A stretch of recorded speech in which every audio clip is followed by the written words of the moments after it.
সেক্টরের যেই ডিফারেন্ট ডিজাইনগুলো থাকে, আমাদের বিল্ডিং, দেন রোড এবং ব্রিজগুলো, এগুলো ড্র করা হয় আমাদের জাস্ট অটোক্যাড ইউজ করে সিভিল কনস্ট্রাকশন। দেন আর্কিটেক্ট যে ইন্টেরিয়র এবং এক্সটেরিয়র ডিজাইনগুলো, সেগুলো আমরা অটোক্যাড সফটওয়্যার ইউজ করে করতে পারি। এবং ইলেকট্রিক্যাল সেক্টরে আমাদের সিঙ্গেল লাইন ডায়াগ্রাম, এসএলডি, ইএলডি বা electrical layout diagram, LPS system বা লাইটেনিং প্রোটেকশন সিস্টেম, এছাড়া আমাদের যে সার্কিট ড্রয়িং আছে, পিএলসি লেটার ডায়াগ্রাম আছে, এগুলো সবকিছু আমরা কিন্তু অটোক্যাড সফটওয়্যারে করতে পারি। দেন আমরা এইচভিএসি সিস্টেমের কথা যদি বলি, এইচভিএসি বলতে হচ্ছে heating, ventilation and air conditioning system.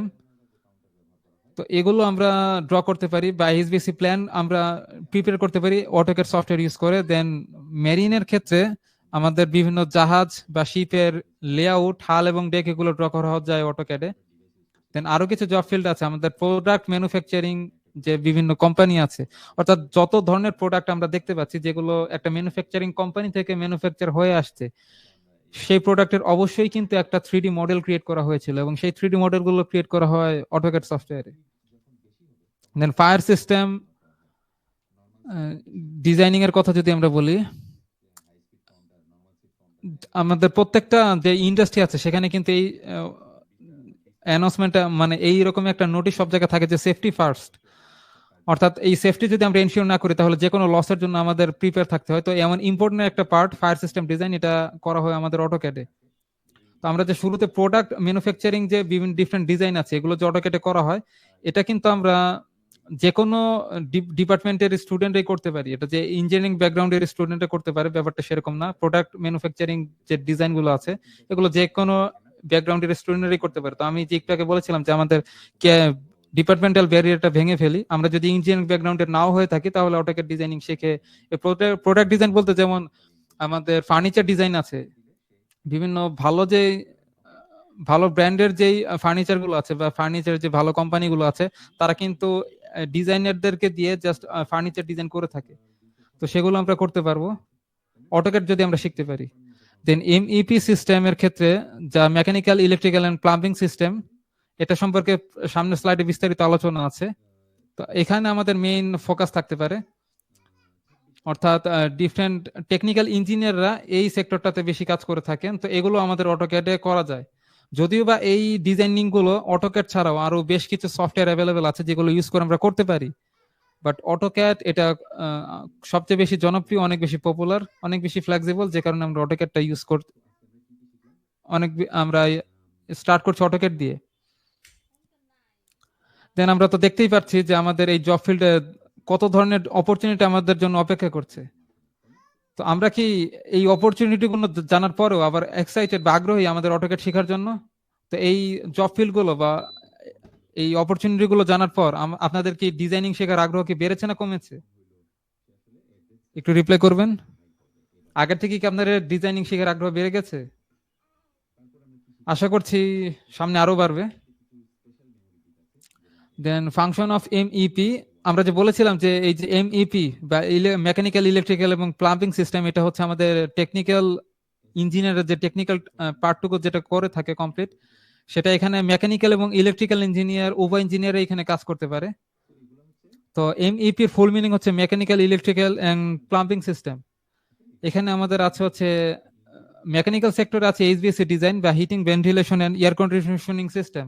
এটা যদিও মেকানিক্যাল পার্ট, বাট অনেক ক্ষেত্রে ইলেকট্রিক্যাল ইঞ্জিনিয়াররাও এটা করে থাকেন। বাট ইলেকট্রিক্যাল সেক্টরে আছে আমাদের lighting system design, SLD drawing, substation, এছাড়া অন্যান্য সেক্টরেও বা পাওয়ার সিস্টেম আমাদের এসএলডি ড্রয়িং আছে। একটা ইন্ডাস্ট্রিতেও আমাদের এসএলডি থাকতে পারে এবং এটা এমন একটা ইম্পর্টেন্ট পার্ট যে একটা ফ্যাক্টরির এসএলডি যদি আমরা জানতে পারি, একটা ফ্যাক্টরির এসএলডি দেখে আমরা আইডিয়া করতে পারি যে ফ্যাক্টরির কোথায় কি আছে, কোথায় কোন ইনস্ট্রুমেন্ট আছে, সবকিছুর আইডিয়া পাওয়া যায়, টোটাল একটা আইডিয়া পাওয়া যায় একটা এসএলডি দেখে। Then LPS system, lightning protection system, এছাড়া লো ভোল্টেজের যেই সার্কিটগুলো আছে, সিসিটিভি ওয়ারিং, এছাড়া আমাদের ফায়ার অ্যালার্ম সিস্টেম, এই সব কিছু আমরা ইলেকট্রিক্যাল ইঞ্জিনিয়াররা করে থাকি। দেন প্লাম্বিং সিস্টেম, এখানেও মেকানিক্যালের কিছু কাজ আছে, যে আমাদের water supply, water drainage supply system, এছাড়া ফায়ার সিস্টেম প্রোটেকশন। আমাদের ফায়ার অ্যালার্ম সিস্টেম আর ফায়ার সিস্টেম প্রোটেকশন কিন্তু একটু ডিফারেন্ট। এই ফায়ার অ্যালার্ম সিস্টেম এটা আমাদের জাস্ট ইলেকট্রিক্যাল একটা লেআউট ড্রয়িং এর মতো। আর ফায়ার সিস্টেম প্রোটেকশন এখানে আমাদের 3D কিছু কাজ থাকতে পারে, বাট এগুলো আমরা করতে পারি ইলেকট্রিক্যাল ইঞ্জিনিয়াররা। এগুলো অনেকেই করছে এখন। দেন তো এই যে এই টপিকগুলোর উপর যে আমাদের ফোকাস থাকবে, আমরা যে সবকিছুই এখানে আসলে এই 30 ডেজে কভার করে ফেলেছি ব্যাপারটা সেরকম না। যেমন এইচভিএসি সিস্টেম ডিজাইন, এটা কিন্তু টোটালি ডিফারেন্ট একটা স্পেসিফিক একটা ফিল্ড।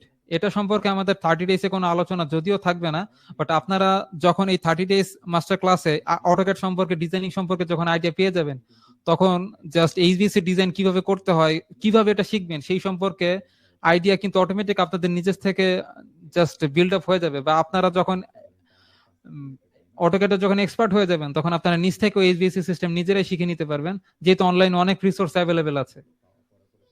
দেন আমরা একটু পড়াশোনা আজকে করার ট্রাই করি। আমরা যদিও ক্লাসের শুরুতে বলে দিয়েছি যে আজকে আমরা জাস্ট ওভারভিউ দেখবো আমাদের 30 ডেজে কি কি থাকছে, বাট আমাদের একটু আইডিয়া নেওয়ার প্রয়োজন যে আমরা কিভাবে আসলে এই টপিকগুলো লার্ন করব, লার্ন করার সিস্টেমগুলো। যে আমরা যে বলেছি যে আমরা প্র্যাকটিক্যাল এক্সাম্পল সহকারে, প্র্যাকটিক্যাল এক্সাম্পল দিয়ে জাস্ট প্র্যাকটিস করে আমরা প্রত্যেকটা টপিক, আমরা থিওরিটিক্যাল টপিক আমরা এক্সপ্লেন করব। তো সেক্ষেত্রে আমরা যদি লাইটিং সিস্টেম সম্পর্কে একটু ধারণা নেওয়ার ট্রাই করি। লাইটিং সিস্টেম হচ্ছে আমরা যেই বাসা বাড়িতে হাউস ওয়ারিং থেকে শুরু করে বিভিন্ন অফিস আদালত, এছাড়া হোটেল রেস্টুরেন্ট, এসব জায়গায় যখন লাইটিং সিস্টেম ডিজাইন করতে হয়, সাপোজ আপনারা যদি কোনো রেস্টুরেন্টে যান, সেখানে দেখবেন ডিফারেন্ট টাইপ অফ লাইট সেখানে ইউজ করা হয়ে থাকে। সেখানে প্যানেল লাইট আছে, স্ট্রিপ লাইট আছে, এছাড়া ফোকাস লাইট আছে, এছাড়া ডিফারেন্ট টাইপ অফ রং বেরঙের অনেক ধরনের লাইট থাকে। তো এই লাইটগুলো ডিজাইনের ক্ষেত্রে কিন্তু বেশ কিছু ক্যালকুলেশন আছে, যেই বিষয়গুলো আমাদের মাথায় রাখতে হবে যা লাইটিং সিস্টেম ডিজাইন করার ক্ষেত্রে। সেগুলো হচ্ছে আমাদের কালার রেন্ডারিং ইন্ডেক্স, সিআরআই, এটার ফুল মিনিং হচ্ছে কালার রেন্ডারিং ইন্ডেক্স। এগুলো সম্পর্কে বিএনবিসি তে গাইডলাইন আছে, আমি একটু পরে সেটা ওপেন করে আপনাদের সঙ্গে শেয়ার করব। Then colour temperature scale, then lumen calculation of light, অর্থাৎ লুমেন সিস্টেম আমাদের বিএনবিসি তে লাইটিং সিস্টেম ক্যালকুলেশনের জন্য যেই প্রসেসটা আমাদেরকে ফলো করতে বলা হচ্ছে সেটা হচ্ছে লুমেন মেথড। তো লুমেন মেথড ইউজ করে কিভাবে লাইটিং সিস্টেম ডিজাইন করতে হয় সেটা আমাদের এই 30 ডেজ মাস্টার ক্লাসে আমরা দেখব। এছাড়া আমাদেরকে জানতে হবে যে একটা রুমে জাস্ট লাইট দিয়ে সেটাকে লাইটিং ডিজাইন করার জন্য একটা রুমের জন্য কত লুমেন লাইট আমার প্রয়োজন, সেটার হিসাব যদি আমরা জানতে পারি, তাহলে আমরা জাস্ট ডিটারমিন করতে পারবো একটা রুমে কতগুলো লাইট লাগবে বা কত পাওয়ারের লাইট লাগবে। এগুলোর ক্যালকুলেশন আমাদেরকে জানতে হবে। এছাড়া আমাদের ইউটিলাইজেশন ফ্যাক্টর এবং মেইনটেনেন্স ফ্যাক্টর সম্পর্কে জানতে হবে। এগুলো সম্পর্কে বিস্তারিত আলোচনা আমাদের সামনের ক্লাসগুলোতে থাকবে, বাট আমরা একটু ওভারভিউ দিয়ে ট্রাই করব, একটু পড়াশোনা করে ট্রাই করব। তো আমরা এখানে দেখবো যে কালার রেন্ডারিং ইন্ডেক্স এই জিনিসটা কি, তারপর কালার টেম্পারেচার স্কেল জিনিসটা কি, এছাড়া লুমেন ক্যালকুলেশন, এগুলো জিনিসগুলো কি, আমরা যদি একটু বোঝার ট্রাই করি। আমরা এখানে কালার টেম্পারেচার বলতে আমরা কিছু ছবি দেখতে পাচ্ছি এখানে। তো এখানে সিরিয়ালে কতগুলো বাল্ব দেওয়া আছে এবং বাল্বের নিচে আমরা দেখতে পাচ্ছি কিছু নাম্বার লেখা আছে, 1000, 2000, 3000, এবং পাশে সবার লাস্টে 10,000 এর পাশে একটা কে লেখা আছে। কে বলতে এটা আসলে একটা ইউনিট মিন করা হচ্ছে, অর্থাৎ ক্যালভিন। ক্যালভিন বলতে আমরা যে 273 ডিগ্রি বা 0 ডিগ্রি সেলসিয়াস 273 ক্যালভিন সেটা না। আমরা যেই ধরনের বাল্ব ইউজ করি না কেন বা যেই ল্যাম্প ইউজ করি না কেন, সেই ল্যাম্পের কিন্তু একটা টেম্পারেচার আছে। তো যেই ল্যাম্প আমরা ইউজ করছি সেই ল্যাম্পের টেম্পারেচার উপর ডিপেন্ড করছে যে আমরা ওই ল্যাম্প থেকে যেই লাইটটা বেরোবে সেই লাইটটা কি কুল হবে নাকি সেটা জাস্ট ওয়ার্মই হবে, বা লাইটের কালার ডিপেন্ড করছে সেই লাইটের টেম্পারেচার উপর বা ল্যাম্পের টেম্পারেচার উপর। তো আমরা দেখতে পাচ্ছি সবচেয়ে কম টেম্পারেচার যে লাইট 1000 টেম্পারেচার বা 1000 ক্যালভিনের যে লাইট, সেখানে আমাদের লাইটটা অনেকটা হলদে কালারের বা লাল রঙের দেখা যাচ্ছে। দেন একটু বাড়লে, আমরা যদি টেম্পারেচার একটু বাড়াই, তাহলে একটু হলদে কালারের লাইট দেখা যাচ্ছে। এভাবে আমরা যদি 70 থেকে 80-র মধ্যে বা 60-70-র মধ্যে নিয়ে যাই, তাহলে আমরা যেই লাইটের যে কালারটা দেখতে পাচ্ছি একদম সাদা কালার, এটা আমাদের এলইডি এবং এনার্জি বাল্বের কালার দেখতে পাচ্ছি। তো আমরা যেই এনার্জি বাল্ব বা এলইডি বাল্ব গুলো ইউজ করে থাকি সেগুলোর টেম্পারেচার সাধারণত 60 থেকে 70-র মধ্যে হয়ে থাকে। বাট আমরা যদি 10,000 কেলভিন পর্যন্ত নিয়ে যাই তাহলে জাস্ট কালারটা একদম ব্লু কালার হয়ে যাবে। তো এখানে আমাদের জাস্ট কালার টেম্পারেচার স্কেলটা দেখা যাচ্ছে। আমরা যদি 3,000 কেলভিন থেকে স্টার্ট করি, সেটা লাল কালার থেকে স্টার্ট করে আমাদের হলুদ কালার হতে পারে। এভাবে জাস্ট আমাদের যেই বাল্ব আমরা ইউজ করছি সেই বাল্বের টেম্পারেচার উপর ডিপেন্ড করে সেটার কালার চেঞ্জ হবে, এবং সেটা কি কুল নাকি ওয়ার্মি কালার সেটা ডিপেন্ড করছে আমাদের টেম্পারেচারের উপর। তো এটা সম্পর্কে বিএনবিসি তে আর্টিকেল আছে, সেটা আমি একটু পর ওপেন করব। এখন কোশ্চেন হচ্ছে যে এই যে আমাদের লাইটের কালার, এই লাইটের কালার কেন এত বেশি ইম্পর্টেন্ট, বা টেম্পারেচার উপর যে লাইটের কালার ডিপেন্ড করছে এটা আমাদের কেন ইম্পর্টেন্ট সেটা যদি আমরা বুঝতে ট্রাই করি, এখানে আমরা ডিফারেন্ট টেম্পারেচারের কিছু ডিফারেন্ট কালারের লাইট দেখতে পাচ্ছি। এখানে কিন্তু একটা রুম দেখা যাচ্ছে, এই রুমটা কিন্তু সেম রুমের যত ইনস্ট্রুমেন্ট গুলো দেখছি জাস্ট একই রুম, কিন্তু একই রুমটা আমরা ডিফারেন্ট কালার থেকে দেখতে পাচ্ছি। কালার বলতে আমরা যেই বাল্ব ইউজ করা হয়েছে সেই বাল্বের যে টেম্পারেচার, সেই টেম্পারেচার চেঞ্জের কারণে একই রুম কিন্তু আমরা ডিফারেন্ট কালারে ডিফারেন্ট ওয়েতে দেখা যাচ্ছে। সাপোজ এখানে শুরুর দিকের বাম দিক থেকে যদি আমি স্টার্ট করি, বাম দিকে এখানে দেখা যাচ্ছে 6,000 কেলভিন টেম্পারেচারের কোনো ল্যাম্প যদি আমরা ইউজ করি, সেখানে আমাদের 100% ফুল ওকেতে এটা আমরা যতটা স্পষ্ট দেখতে পাচ্ছি, যতটা কমফোর্টেবল ফিল করছি, এবং এটা দেখতে যতটা কুল লাগছে, আমরা যদি 3,500 কেলভিনের কোনো জাস্ট বাল্ব ইউজ করি সেক্ষেত্রে কিন্তু এটা অতটা কুল দেখা যাবে না। জাস্ট বাম সাইডের বা পার্টটুকু যতটা কুল দেখা যাচ্ছে এটা ততটা কুল না। এখানে সবচেয়ে ডান সাইডের যে পার্টটা আমরা দেখতে পাচ্ছি সেটা সবচেয়ে বেশি ওয়ার্মি। তো দেখতে পাচ্ছি একই রুম ডিফারেন্ট বাল্ব ইউজ করার কারণে, ডিফারেন্ট টেম্পারেচারের বাল্ব ইউজ করার কারণে কিন্তু কালারটা ডিফারেন্ট হয়ে যেতে পারে। তো এটা একটা ইম্পর্টেন্ট একটা ফ্যাক্টর। তো এই ফ্যাক্টরগুলো আমরা মাথায় রাখবো, এগুলো মাথায় রেখে হচ্ছে আমাদেরকে ড্রয়িং করতে হবে, যেগুলো সম্পর্কে বিস্তারিত আলোচনা থাকবে, বাট আমরা একটু আইডিয়া নিয়ে ট্রাই করছি যে টেম্পারেচার কেন ইম্পর্টেন্ট। দেন এখানে সিআরআই অর্থাৎ শুরুর দিকে আমরা যে বলেছি কালার রেন্ডারিং ইন্ডেক্স, এটার উপর আমাদের বিএনবিসি তে কিছু গাইডলাইন ফলো করতে বলা হয়েছে। কালার রেন্ডারিং ইন্ডেক্স এর ভ্যালুটা কত থাকতে হবে। তো এখানে আমরা তিনটা ফ্লাওয়ার দেখতে পাচ্ছি। আপনাদেরকে যদি আমি একটু কোশ্চেন করি যে কোন ফ্লাওয়ারটা সবচেয়ে বেশি স্পষ্ট দেখা যাচ্ছে, কোনটা সবচেয়ে বেশি উজ্জ্বল এবং অ্যাকচুয়াল কালারটা সবচেয়ে বেশি স্পষ্ট দেখা যাচ্ছে, এখানে যে তিনটা ফ্লাওয়ার আছে তিনটা ফ্লাওয়ারে কি আমরা স্পষ্ট দেখতে পাচ্ছি? যদিও স্পষ্ট দেখা যাচ্ছে, বাট এই ফ্লাওয়ারের যে অ্যাকচুয়াল কালার সেটাকে আমরা স্পষ্ট বুঝতে পারছি? যদি তিনটার মধ্যে অবশ্যই কোন ফ্লাওয়ারটার কালার সবচেয়ে বেশি স্পষ্ট দেখা যাচ্ছে সেটা আপনারা চ্যাট বক্সে একটু রিপ্লাই করতে পারেন। ওকে ওকে, দেখতে পাচ্ছি 90+, রাইট সাইডের যে ফ্লাওয়ারটা সেটা সবচেয়ে বেশি দেখা যাচ্ছে অবশ্যই। অর্থাৎ আমাদের সিআরআই বা কালার রেন্ডারিং ইন্ডেক্স এটার ভ্যালু যদি আমাদের 90+ থাকে, অথবা আমরা এখান থেকে যদি দেখতে পারি এখানে একটা স্কেল দেখা যাচ্ছে, আমরা যদি কালার রেন্ডারিং ইন্ডেক্স এর ভ্যালু 0 থেকে 55 মধ্যে থাকে, অনেকে কোশ্চেন করতে পারেন যে কালার রেন্ডারিং ইন্ডেক্স জিনিসটা আসলে কি। এটা আসলে একটা ইউনিট বা প্যারামিটার যেটার ভ্যালু চেঞ্জ হওয়ার মাধ্যমে হচ্ছে আমাদের যে লাইটের প্রডিউস হবে সেই লাইটের উপর ডিপেন্ড করবে যে আমাদের যেই প্রোডাক্ট আমরা দেখতে চাচ্ছি তার অ্যাকচুয়াল কালারটা আমরা দেখতে পারবো কিনা। যদি আমরা অ্যাকচুয়াল কালারটা দেখতে চাই তাহলে অবশ্যই আমাদের কালার রেন্ডারিং ইন্ডেক্স এর ভ্যালুটা জাস্ট স্পেসিফিক ভ্যালুর হতে হবে। তো আমরা এগুলো আসলে আমাদের ডিজাইন করতে হবে না, আমরা যেই ইনস্ট্রুমেন্ট গুলো ইউজ করবো বা যে বাল্বগুলো আমরা ইউজ করবো সেই বাল্বগুলো অবশ্যই যে টেকনিক্যাল যে স্পেসিফিকেশন সেখানে লেখা থাকবে যে সেটার সিআরআই ভ্যালু কত, এগুলো আমরা চেক করে জাস্ট বসাবো। বাট আমরা এগুলো সম্পর্কে আজকে একটু ধারণা নিতে চাচ্ছি। তো এখানে হচ্ছে 0 থেকে শুরু করে 55 পর্যন্ত যে কালার রেন্ডারিং ইন্ডেক্স এর ভ্যালু গুলো যদি থাকে সেগুলো সাধারণত পোর ভ্যালু, অর্থাৎ 0 থেকে 55 মধ্যে যদি থাকে তাহলে সেই বাল্ব থেকে প্রডিউস হওয়া বা ইমিট হওয়া লাইট দিয়ে আমরা কিন্তু কোনো অবজেক্টের জাস্ট অ্যাকচুয়াল কালারটা দেখতে পারবো না।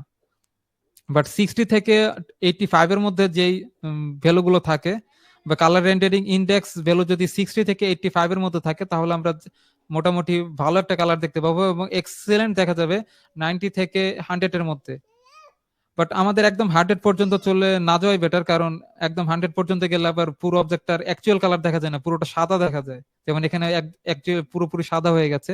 বাট আমাদের বেটার হচ্ছে আমাদের 80 থেকে 90 এর মধ্যে থাকা, তাহলে আমরা অ্যাকচুয়াল কালারটা দেখতে পাবো। বেশি ব্রাইটনেস বেড়ে যাবে, তখন বেশি ব্রাইটনেস বাড়াটা আবার প্রবলেম হতে পারে। তো আমাদের সিআরআই ভ্যালুর স্ট্যান্ডার্ড ভ্যালু হচ্ছে 70 থেকে 90 এর মধ্যে।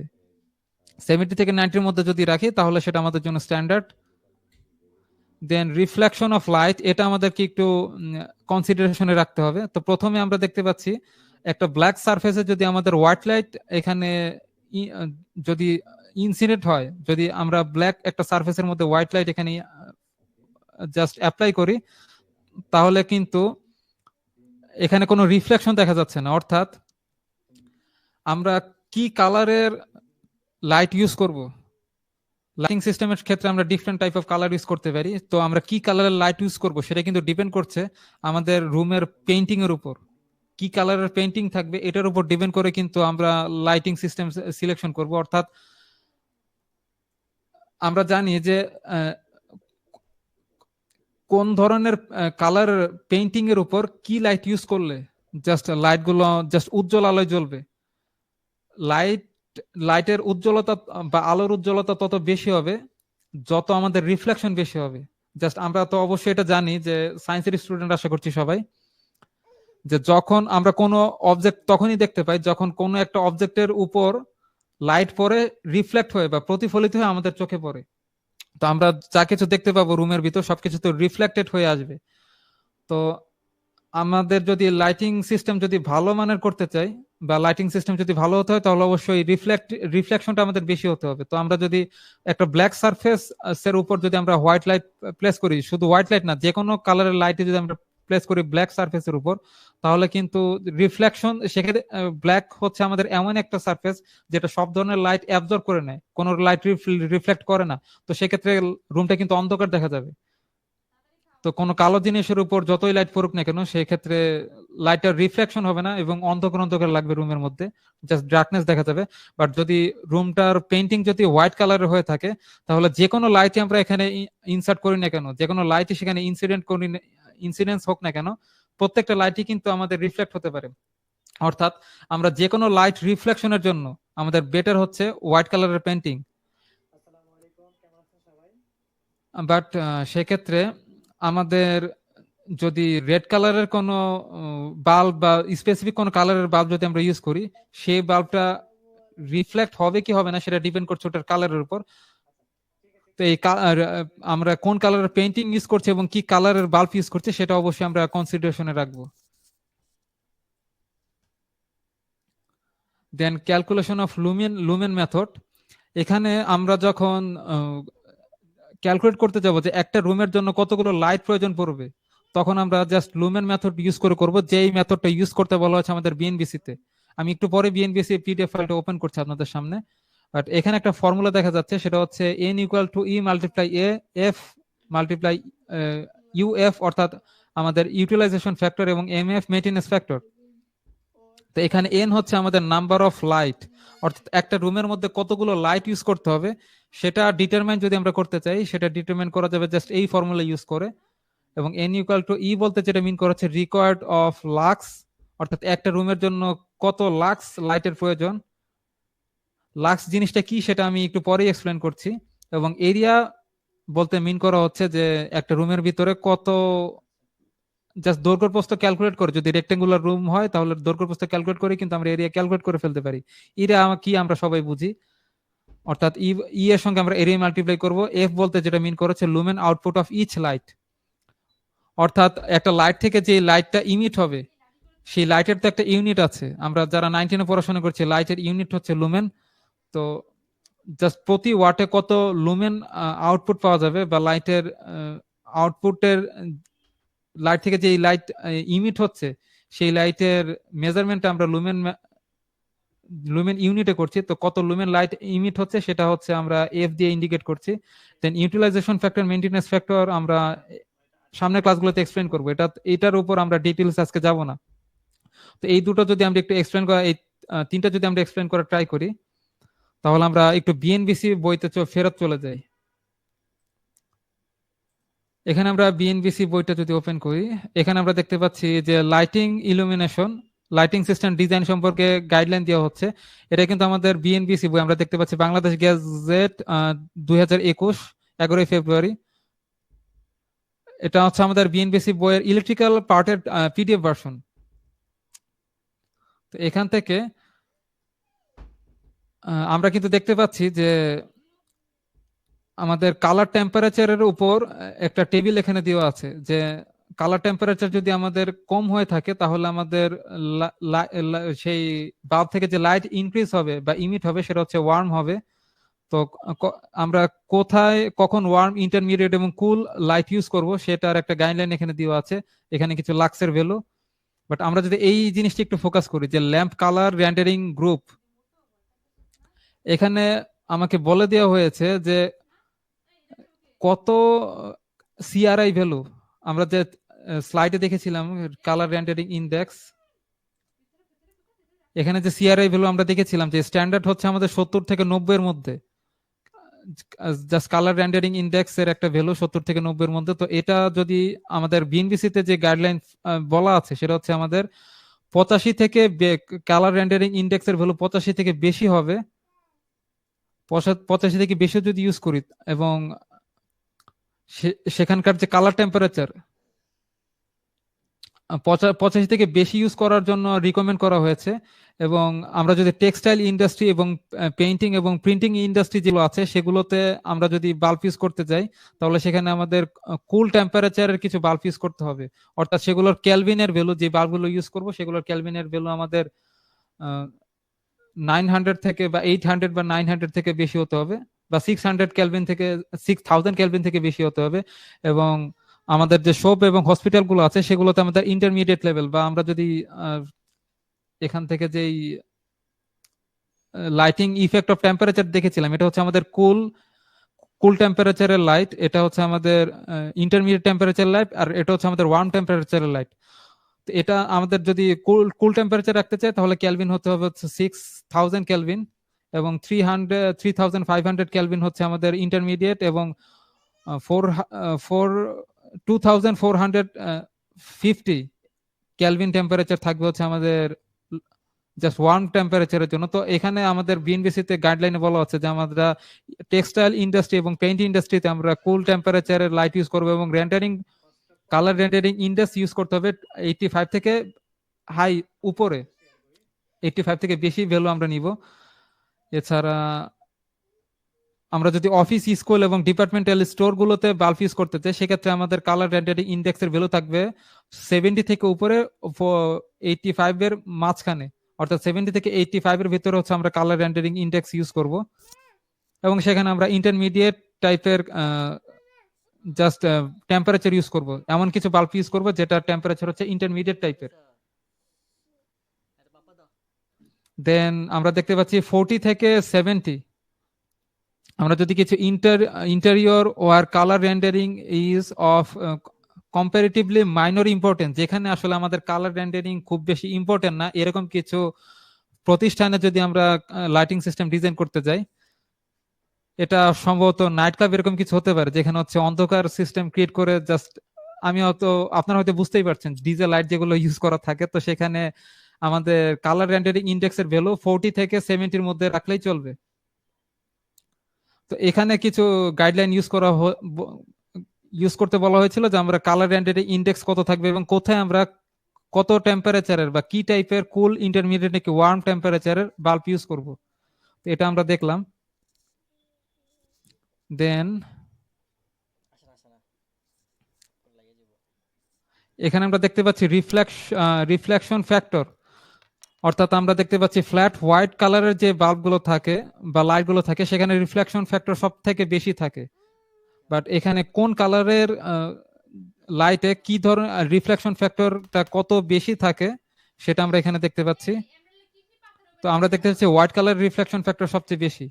তো আমাদের রিফ্লেকশন ফ্যাক্টর যত বেশি হবে আমরা লাইটের তত উজ্জ্বল আলোয় দেখতে পাবো।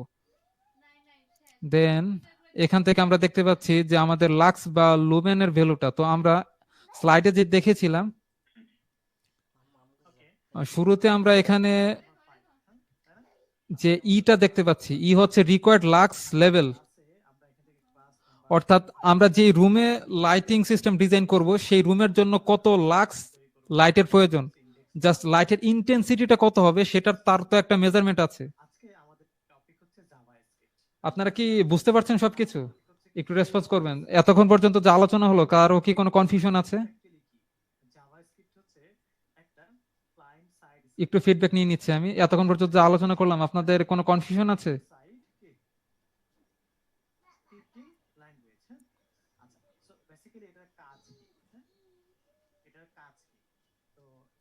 আচ্ছা, যাদের কনফিউশন আছে তাদের কোশ্চেন গুলো আমি শেষের দিকে নিব। এখন আলোচনার ধারাবাহিকতা আসলে আমি নষ্ট করতে চাচ্ছি না। আপনাদের যাদের কোশ্চেন আছে তারা কোশ্চেন গুলো একটু কাইন্ডলি স্টোর করে রাখেন ব্রেইনে অথবা কোথাও লিখে রাখেন, তাহলে সামনের ক্লাসের শেষের দিকে আমি সবগুলো কোশ্চেন নিয়ে নিব ইনশাল্লাহ। তো এখানে আমরা যে দেখতে পাচ্ছি, বলতে যেটা মিন করা হচ্ছে রিকোয়ার্ড লাক্স লেভেল, অর্থাৎ একটা রুমে কত পরিমাণ লাইটের প্রয়োজন সেটা হচ্ছে আমরা এখানে বসাতে হবে আমাদেরকে। তো লাক্স জিনিসটা কি সেটা যদি আমরা একটু এক্সপ্লেন করতে চাই, এখানে আমরা দেখতে পাচ্ছি লাক্স এবং লুমেনের মধ্যে একটা ডিফারেন্ট। লাক্স এবং লুমেন দুইটাই হচ্ছে আমাদের লাইটের একটা ইউনিট। আমাদের দৈর্ঘ্য প্রস্থ এগুলো মাপার জন্য যেমন আমরা মিটারে মেপে থাকি, আমাদের কারেন্ট যেমন মাপি আম্পিয়ারে, সেক্ষেত্রে আমাদের লাক্স লাইট মেজার করার জন্য লাক্স এবং লুমেন এই দুইটা ইউনিট আমরা ইউজ করি। তো দুটাই আমাদের লাইটের ইউনিট, বাট দুটার মধ্যে ডিফারেন্স আসলে কি? তো এখানে আমরা জাস্ট বাল্ব থেকে একটা লাইট এখানে ইনসিডেন্ট করেছি। এখানে আমরা দেখতে পাচ্ছি যে বাল্ব থেকে যেই লাইটটা পড়ছে, এখানে দেখতে পাচ্ছি যে আমাদের 1000 লুমেন লাইট আমাদের এই বাল্ব থেকে এখানে ইনসিডেন্ট হয়েছে। অর্থাৎ একটা বাল্ব থেকে যে পরিমাণ লাইট বের হয় সেই লাইটের পরিমাণটা, অ্যামাউন্টটা আমরা যেই ইউনিটের মাধ্যমে এক্সপ্রেস করি সেটা হচ্ছে লুমেন্স। আশা করছি এতটুকু ক্লিয়ার, আমাদের বুঝতে কোনো প্রবলেম নেই। জাস্ট লাইটের অ্যামাউন্ট আমরা যেই ইউনিটের মাধ্যমে এক্সপ্রেস করছি সেটা হচ্ছে লুমেন। বাট এখানে লাক্স আমাদেরকে বোঝার জন্য আমরা দেখতে পাচ্ছি যে এখানে দুইটি লাইটের ছায়া এখানে পড়েছে। একটা হচ্ছে আমাদের অনেক বেশি ডেন্সলি, মানে লাইটের তীব্রতা অনেক বেশি, যেটা হচ্ছে 1 মিটার স্কোয়ারের মধ্যে পড়েছে, আর একটা হচ্ছে 10 মিটার স্কোয়ারের মধ্যে পড়েছে। তো আমরা সেম আলো 1000 লুমেন যখন আমাদের 10 মিটার স্কোয়ারের মধ্যে পড়ে যায়, তখন প্রতি মিটার স্কোয়ারে 100 লুমেন 100 লুমেন হচ্ছে ইনসিডেন্ট হচ্ছে। তো সেক্ষেত্রে আমাদের লাক্সের ভ্যালু হচ্ছে 100 লাক্স। অর্থাৎ লাক্স হচ্ছে প্রতি মিটার স্কোয়ারে কত লুমেন লাইট ইনসিডেন্ট হলো, কত লুমেন লাইট পড়লো। বাট আমাদের যখন 1000 লুমেন লাইট 1 মিটার স্কোয়ার এরিয়ার মধ্যে পড়ে যাচ্ছে, তখন আমরা দেখতে পাচ্ছি লাক্সের ভ্যালু হচ্ছে 1000 লাক্স। অর্থাৎ যে এখানে যে 1000 লুমেন ছিল, সেই 1000 লুমেন জাস্ট 1 মিটার স্কোয়ারে পড়ছে, অর্থাৎ 1 মিটার স্কোয়ারে জাস্ট 1000 লুমেনই পড়ে গেছে। তো সেক্ষেত্রে আমাদের লাক্সের ভ্যালু 1000। অর্থাৎ আমরা লাক্সটাকে বলতে পারি লাইটের ইন্টেন্সিটি, প্রতি মিটার স্কোয়ার এরিয়াতে কত লুমেন লাইট পড়লো সেটা হচ্ছে আমাদের লাক্স। আশা করছি লুমেন এবং লাক্সের মধ্যে আমাদের কোনো কনফিউশন থাকবে না। তো লুমেন এবং লাক্স যখন আমরা আইডিয়া নিয়ে ফেললাম, এখন আমরা বিএনবিসি থেকে এখানে আমরা দেখতে পাচ্ছি আমাদের রিকমেন্ড করা হয়েছে যে কোন টাইপের রুমে কত লাক্স লাইট আমাদের প্রয়োজন। তো এখানে আমরা দেখতে পাচ্ছি এটা কিন্তু আমাদের বিএনবিসি। এখানে আমাদের রিকমেন্ড করা হচ্ছে যখন আমরা হাউস ডিজাইন করব, তো হাউসে কি কি থাকে, জাস্ট বেডরুম থাকে, কিচেন রুম থাকে, ডাইনিং রুম থাকে, বাথরুম থাকে। তো আমাদের বেডরুম যদি জেনারেল বেডরুম হয়ে থাকে তাহলে সেখানে আমাদের লাক্স হবে 70, অর্থাৎ প্রতি মিটার স্কোয়ারে 70 লুমেন লাইট আমাদের ইন্টেন্সিটি থাকতে হবে। এখানে ইন্টেন্সিটিটা বলা হচ্ছে, অর্থাৎ আমরা যে এখান থেকে ফর্মুলা ইউজ করে যে আমরা যে ইর ভ্যালুটা বসাবো, সেই ইর ভ্যালুটা আমরা নিব এই বিএনবিসি থেকে।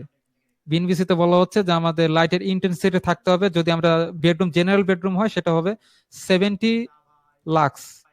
আবার বেডরুমটা যদি এমন কোন বেডরুম হয় যেখানে হচ্ছে ড্রেসিং রুম থাকবে বা ড্রেসিং টেবিল থাকবে, তো ড্রেসিং টেবিল থাকবে মানে সেখানে অবশ্যই সাজুগুজু করতে হবে। তো সাজুগুজু করার জন্য তো লাইটের ইন্টেন্সিটি একটু বেশি থাকা প্রয়োজন, চেহারাটাকে স্পষ্ট ক্লিয়ারলি দেখা প্রয়োজন। তো সেক্ষেত্রে আমাদের লাক্সের ভ্যালু থাকবে হচ্ছে 250 লাক্স। যদি কিচেন রুম হয় সেক্ষেত্রে যেহেতু কাটাকাটির কিছু কাজকর্মের বিষয় আছে, সেক্ষেত্রে সেখানে 200 লাক্স থাকবে। যদি ডাইনিং রুম হয়, এখানে যেহেতু খাওয়া দাওয়ার বিষয়, খুব বেশি লাইট ইন্টেন্সিটির প্রয়োজন পড়ে না, তো ডাইনিং টেবিল আমাদের 150 লাক্স হলেই চলবে, 150। যদি বাথরুম হয় সেখানে তো নর্মালি এত বেশি লাইটের প্রয়োজন পড়ে না, সেখানে 100 লাক্স যদি হয় সেটাই বেটার। বাট যদি বাথরুমে শেভিং করার অপশন থাকে, বাট আমি এমন বাথরুমটা লাইটিং করব যে বাথরুমে হচ্ছে আমি ডিসাইড করে সেখানে শেভিং ক্রিম ইউজ করে শেভ করা হবে, তো শেভ করার জন্য তো অবশ্যই আমাদের স্পষ্ট দেখে নেওয়ার প্রয়োজন, নইলে গাল কেটে টেটে যেতে পারে। সেক্ষেত্রে আমাদের অবশ্যই লাক্সের ভ্যালুটা একটু বেশি নিতে হবে। সেখানে 300 লাক্স, অর্থাৎ প্রতি মিটার স্কোয়ারে 300 লুমেন লাইটের প্রয়োজন। দেন সিঁড়িতে বেশি লাইটের প্রয়োজন পড়ে না। তো এটা হচ্ছে আমাদের জাস্ট হাউস এরিয়াতে। নিচের দিকে গেলে আমাদের আরো আছে, বেসমেন্ট পার্ক বা গ্যারেজে কি পরিমাণ লাইটের প্রয়োজন এই সবকিছু এখানে আছে। স্যার রিডিং টেবিলে যেখানে হোমওয়ার্ক করা হবে সেই রিডিং টেবিলে কত লাক্সের প্রয়োজন। দেন আমরা যদি হোটেল রুমগুলোর কথা চিন্তা করি, হোটেল রুমে, কিচেন রুমে এবং বেডরুম গুলোতে বা সিঁড়িতে কি ধরনের কত লাক্স প্রয়োজন সেগুলো এখানে লিস্ট আছে। দেন অফিস রুম গুলোতে, যেখানে অফিস থাকে সেই অফিসে আমাদের যেহেতু অফিসে অফিসিয়াল কাজকর্ম করতে হয় সেখানে 300 লাক্স আমাদের লাইটের প্রয়োজন। তো এটা যদি আমি এখন একে একে থেকে শেষ করি হসপিটাল ক্লিনিকের ক্ষেত্রে, তাহলে এটার লিস্ট অনেক লম্বা, এগুলো এখানে দেখিয়ে শেষ করা যাবে না।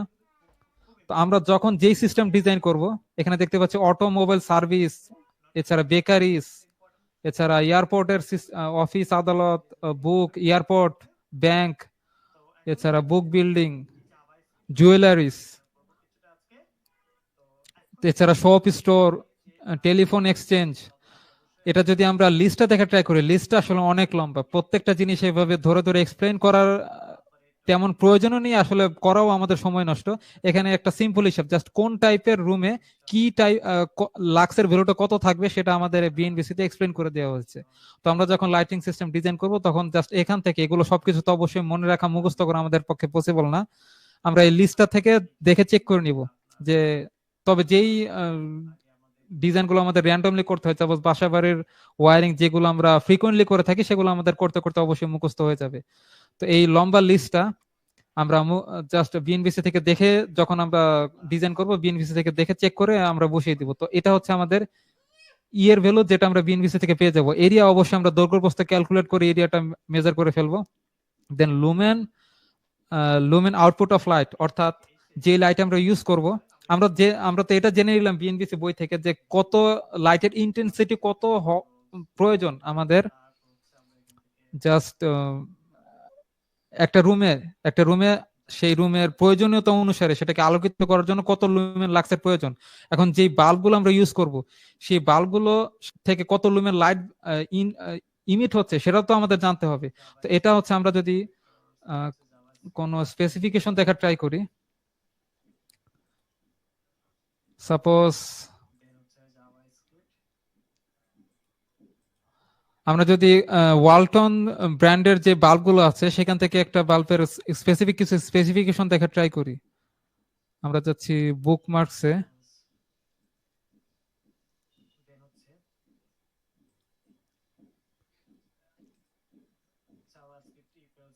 আচ্ছা, এখানে আমাদের ওয়ালটন কোম্পানির ওয়েবসাইট আমরা চলে আসছি। এখানে একটা এলইডি বাল্ব দেখা যাচ্ছে। তো এখানে দেখতে পাচ্ছি এলইডি বাল্বের যে ফিচার, সেই ফিচার্সে এখানে বেশ কিছু ইনফরমেশন দেওয়া আছে। এটা লাইফ টাইম কত, এটার ইফিসিয়েন্সি কত, কত পার্সেন্ট এনার্জি সেভিং, বাট এগুলো আসলে কাস্টমাররা চেক করে থাকেন। কাস্টমারদের জন্য এটা প্রয়োজন, বাট আমাদের জন্য টেকনিক্যাল স্পেসিফিকেশন প্রয়োজন। আমরা দেখতে পাচ্ছি পাশের ট্যাবে টেকনিক্যাল স্পেসিফিকেশন আছে। তো এখানে গিয়ে যদি আমরা টেকনিক্যাল স্পেসিফিকেশন গুলো দেখা ট্রাই করি, এটা কত ফ্রিকোয়েন্সিতে চলবে, এগুলো নর্মাল কত ভোল্টেজে চলবে, কত ওয়াট, এগুলো জাস্ট নর্মাল ইনফরমেশন। বাট আমরা যে একটু আগে স্লাইডে দেখেছিলাম যে আমাদের সিআরআই ভ্যালু জানা দরকার, কালার রেন্ডারিং ইন্ডেক্স, এটা আমরা কোথায় পাবো? আমরা এখানে দেখতে পাচ্ছি এই যে টেকনিক্যাল স্পেসিফিকেশনে সিআরআই, কালার রেন্ডারিং ইন্ডেক্স এর ভ্যালুটা কিন্তু এখানে আছে। আপনারা কি দেখতে পাচ্ছেন? কালার রেন্ডারিং ইন্ডেক্স এর ভ্যালু হচ্ছে 80। একটু রেসপন্স করবেন। কালার রেন্ডারিং ইন্ডেক্সটা আপনারা দেখতে পাচ্ছেন তো? তো অবশ্যই আমরা যখন যেই বাল্ব বা যে লাইট আমরা ইউজ করব সেই বাল্বের যে টেকনিক্যাল স্পেসিফিকেশন সেখান থেকে চেক করে নেব। তো এখান থেকে আমরা কালার রেন্ডারিং ইন্ডেক্সটা দেখতে পেলাম। দেন আমরা এখান থেকে দেখতে পাচ্ছি কালার টেম্পারেচার, সিসিটি। কালার টেম্পারেচারটা দেখতে পাচ্ছেন আশা করছি, এটা হচ্ছে 6500 কেলভিন। তো এটাও তো আমাদের জাস্ট কুল, এটা টেম্পারেচার আমরা কুল বলতে পারি, জাস্ট কুল টেম্পারেচার 6500 কেলভিন। এই টেম্পারেচারের লাইট গুলো সাধারণত কুল কালার হয়ে থাকে। পাওয়ার ফ্যাক্টর এটা আমাদের প্রয়োজন নেই, বাট আমরা যেটা দেখতে চাচ্ছিলাম যে লুমেন আউটপুট, কত লুমেন লাইট আসলে এখান থেকে ইমিট হয় সেটা হচ্ছে আমরা এই যে দেখতে পাচ্ছি টোটাল লুমেন ফ্লাক্স, অর্থাৎ আমাদের এই বাল্ব থেকে, এই 9 ওয়াটের বাল্ব থেকে, এটার ওয়াট নাম্বার দেখতে পাচ্ছি আমরা 9 ওয়াটের বাল্ব থেকে কত লুমেন লাইট ইমিট হবে, সেটা হচ্ছে 900 লুমেন। তো লুমেনের ভ্যালু আমরা দেখতে পাচ্ছি 900 লুমেন।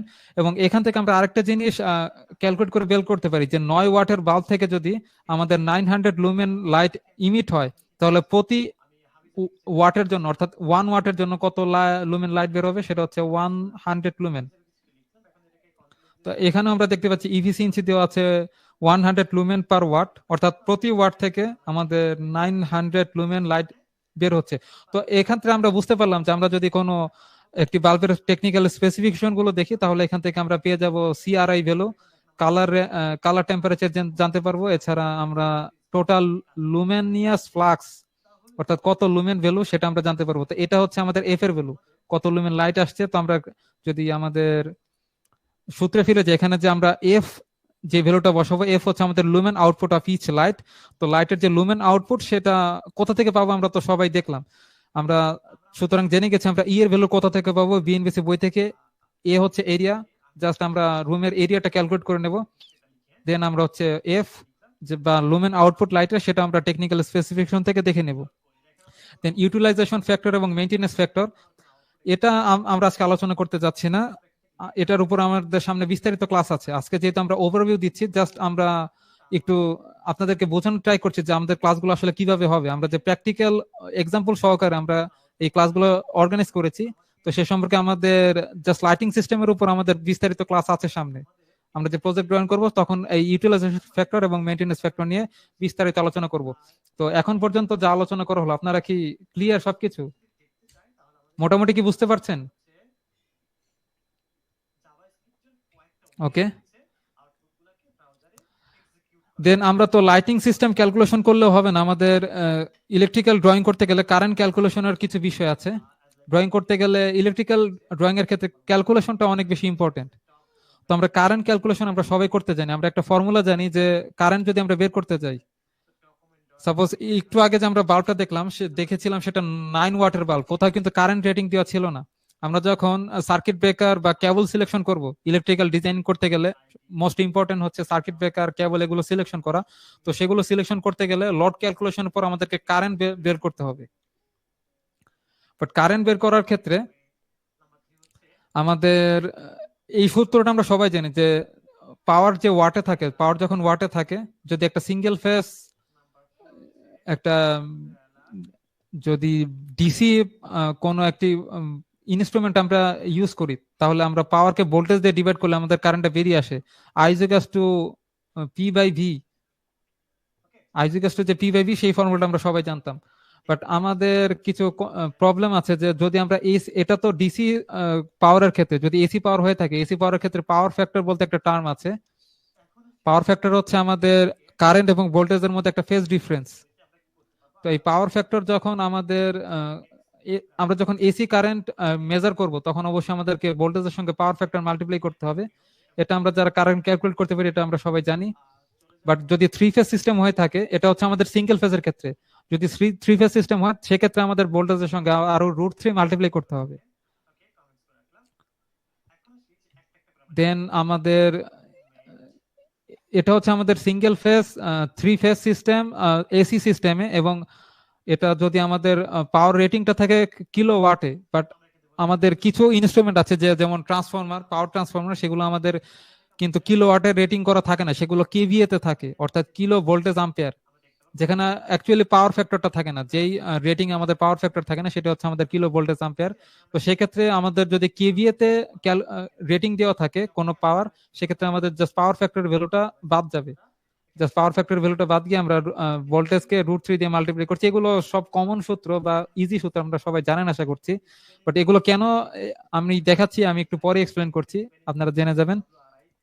দেন এখান থেকে আমরা যদি এই সিস্টেমটা ছিল যখন আমরা জাস্ট ওয়াটে যখন ক্যালকুলেট করব, আমাদের রেটিং যখন ওয়াটে থাকবে, আর এটা হচ্ছে আমাদের রেটিংটা যখন কেভিএ তে থাকবে, কিলো ভোল্টেজ আম্পিয়ারে থাকবে। এটা সাধারণত পাওয়ার ট্রান্সফরমার গুলো এই রেটিং এ থাকে। যখন অবজেক্ট গুলো ইন্ডাস্ট্রিতে, যত বড় বড় মেশিন গুলো ইউজ করা হয়ে থাকে, সাপোজ বড় বড় মোটর গুলো থাকে, সেগুলো রেটিং কিন্তু কিলো ওয়াটে থাকে। তো আমাদেরকে যদি এই সিঙ্গেল লাইন ডায়াগ্রাম ড্র করতে হয়, তাহলে খুব ফ্রিকোয়েন্টলি আমাদেরকে এই কিলো ওয়াট থেকে কারেন্ট বের করতে হবে। তো যখন রেটিংটা কিলো ওয়াটে থাকবে, তখন সেটার ফর্মুলা হচ্ছে পাওয়ারকে জাস্ট 100 দিয়ে 1000 দিয়ে মাল্টিপ্লাই করে সেটাকে ডিভাইড করতে হবে √3 ভোল্টেজ মাল্টিপ্লাই পাওয়ার ফ্যাক্টর। তো এই যে বেশ কিছু টার্ম গুলো আমরা ইউজ করছি, জাস্ট নর্মাল সূত্রে একটাই, পাওয়ারকে আমরা ভোল্টেজ দিয়ে ডিভাইড করব, বাট সেক্ষেত্রে 3 ফেজ সিঙ্গেল ফেজের ক্ষেত্রে এবং পাওয়ার ফ্যাক্টর অনেক জিনিস যখন আমরা কনসিডারেশন নিয়ে আসি, তখন আমাদের √3 পাওয়ার ফ্যাক্টর অনেক কিছু ক্যালকুলেট আমাদেরকে মাথায় রাখতে হয়। তো এইসব কিছু যদি আমরা অ্যাভয়েড করতে চাই, আমাদের একটা শর্টকাট ফর্মুলা আছে, যে যখন আমরা ফ্রিকোয়েন্টলি বেশ কিছু বড় বড় যেই লোড গুলো ক্যালকুলেট করার ক্ষেত্রে যদি কারেন্ট আমরা বের করতে চাই, যেই বড় বড় লোড গুলো ইন্ডাস্ট্রিতে বড় বড় মোটর গুলো লোড যখন কিলো ওয়াটে থাকে, সেই কিলো ওয়াটের ভ্যালুটাকে জাস্ট 1.8 দিয়ে যদি আমরা মাল্টিপ্লাই করি, এটা শুধুমাত্র 3 ফেজের ক্ষেত্রে। কিলোওয়াট রেটিং এর কোনো লোডকে যদি আমরা 1.8 দিয়ে মাল্টিপ্লাই করি, তাহলে আমাদের জাস্ট কারেন্ট বেরিয়ে আসবে। এবং যদি সিঙ্গেল ফেজ হয়, কিলোওয়াটেই থাকবে, বাট যদি সেটা সিঙ্গেল ফেজ লাইনের সঙ্গে কানেক্টেড থাকে, তাহলে আমাদেরকে 6.5 দিয়ে মাল্টিপ্লাই করলে আমরা কারেন্টটা বেরিয়ে যাব। তো এটা হচ্ছে একদম সহজ ফর্মুলা। এখানে √3 এর পাওয়ার ফ্যাক্টর, ভোল্টেজ, এত কিছু আমাদের কনসিডারেশন রাখার প্রয়োজন পড়ে না।